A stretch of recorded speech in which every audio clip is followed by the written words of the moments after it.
Bonjour.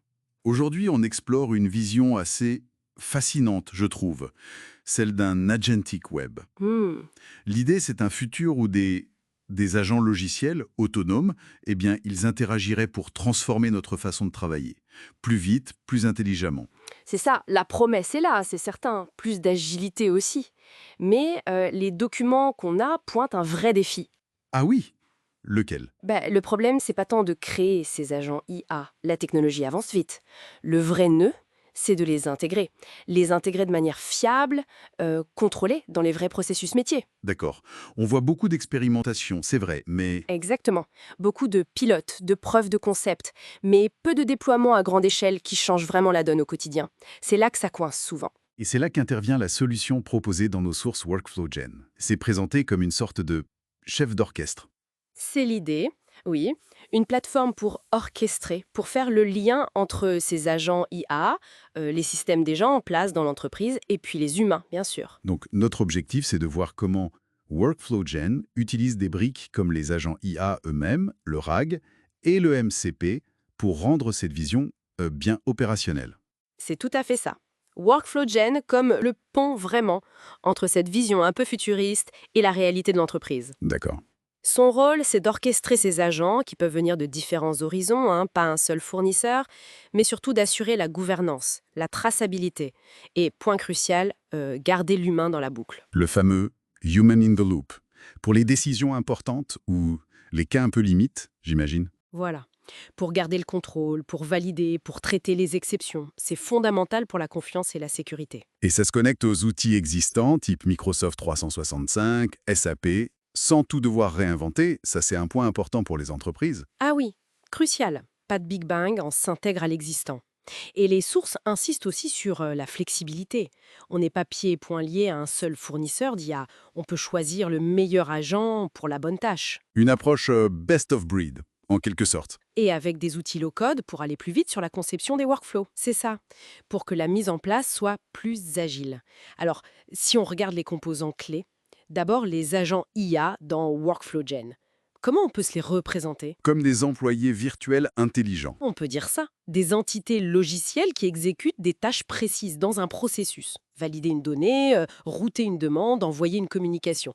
Ils agissent selon des règles, mais avec une certaine intelligence. D'accord. Mais pour qu'ils soient vraiment intelligents, il leur faut le bon contexte, les bonnes infos, non?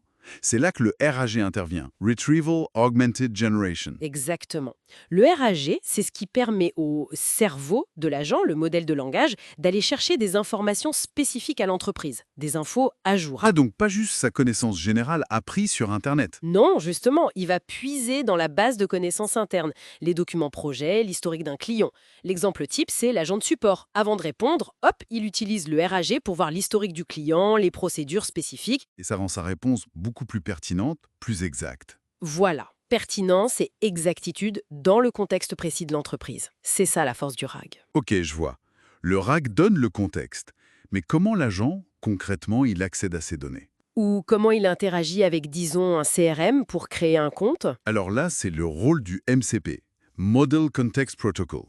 Les documents le présentent comme un standard de communication, une sorte de langage commun. Un standard. Pour éviter quoi? Pour hésiter d'avoir à développer des connecteurs sur mesure pour chaque outil, chaque base de données, ce qui est coûteux, complexe à maintenir. Ah oui, d'accord, une sorte d'interface universelle. C'est l'idée. Le MCP faciliterait l'accès aux données, y compris pour le RAG d'ailleurs, et permettrait aux agents d'exécuter des actions, créer un ticket, mettre à jour une fiche client de manière standardisée. D'accord. Donc, si on essaye de voir comment tout ça s'articule. Prenons un exemple simple, l'arrivée d'un nouveau client. WorkflowGen lance le processus. C'est ça, un agent IA pourrait s'activer. Pour comprendre qui est ce client, il utilise le RAG. MIT, qui potentiellement utilise le MCP pour aller chercher l'info dans la base client. Voilà, l'agent a maintenant le contexte. Admettons qu'il doit recréer le compte dans le CRM et notifier un commercial. Il utiliserait le MCP pour parler au CRM et faire ses actions. C'est le principe. L'agent agit via MCP et pendant ce temps, WorkflowGen, le chef d'orchestre, il suit tout ça, il trace, il passe à l'étape suivante qui peut impliquer un autre agent ou un humain. C'est cette combinaison, alors, orchestration par WorkflowGen, l'intelligence de l'agent, le contexte via RAG et l'interaction via MCP. qui forment ce qu'on pourrait appeler une pile d'automatisation intelligente complète. Et les cas d'usage potentiels sont immenses, si on en croit les sources.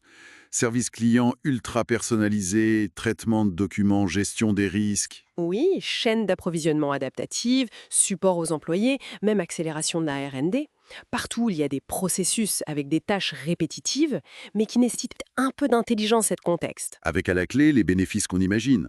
Efficacité, moins d'erreurs, aide à la décision. Oui, meilleure réactivité, capacité à monter en charge, et surtout une innovation maîtrisée, gouvernée, ça c'est important. Bien sûr. Les défis sont mentionnés aussi. Ce n'est pas magique. La complexité de mise en œuvre, la qualité des données, essentielle pour le RAG. Absolument.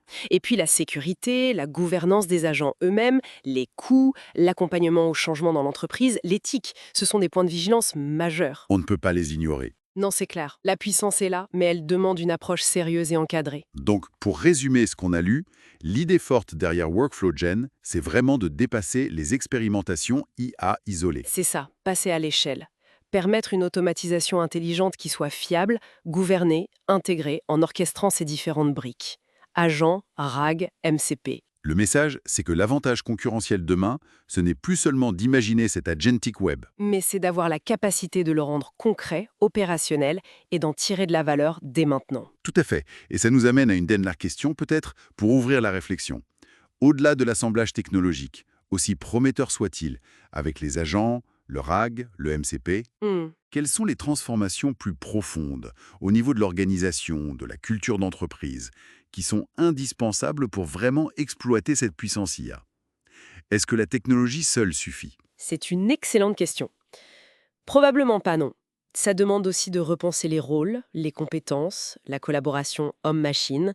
Vaste sujet.